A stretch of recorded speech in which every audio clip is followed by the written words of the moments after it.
আচ্ছা, 2024-এ পুজোর সময় যে সিনেমাটা সব থেকে বেশি বক্স অফিস কাঁপিয়েছিল তার নামটা আপনারা মনে করতে পারছেন? যদি মনে করতে পারেন তাহলে অবশ্যই কমেন্ট করে জানান। ততক্ষণ একটা গুড নিউজ আমাদের সাথে শেয়ার করে নেওয়া যাক।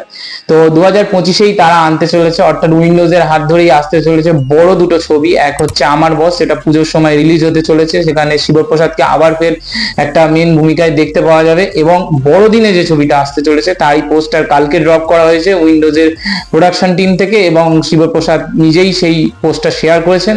তো সিনেমাটার নাম হচ্ছে ভানুপ্রিয়া ভূতের হোটেল, যার অফিসিয়াল পোস্টার কালকে ব্রেকডাউন করা হয়েছে, যেখানে একটা মানে মারাত্মক পোস্টার ব্যাকড্রপে দেখা যাচ্ছে, যা সত্যি খুবই ইন্টারেস্টিং। যেখানে 5জন ক্যারেক্টারকে একটা হন্টেড বাংলোর ভেতরে দেখা যাচ্ছে, এবং সামনে একটা রোমিও জুয়েলেটের মতো একটা ব্যালে ডান্স পারফরমেন্স করছে এমন দুটো জুড়ি রয়েছেন। তো পোস্টার ডিজাইনটা তো সত্যি অসাধারণ হয়েছে। আবার একটা নতুন কিছু আসতে চলেছে, তো আপনারা কি এক্সাইটেড?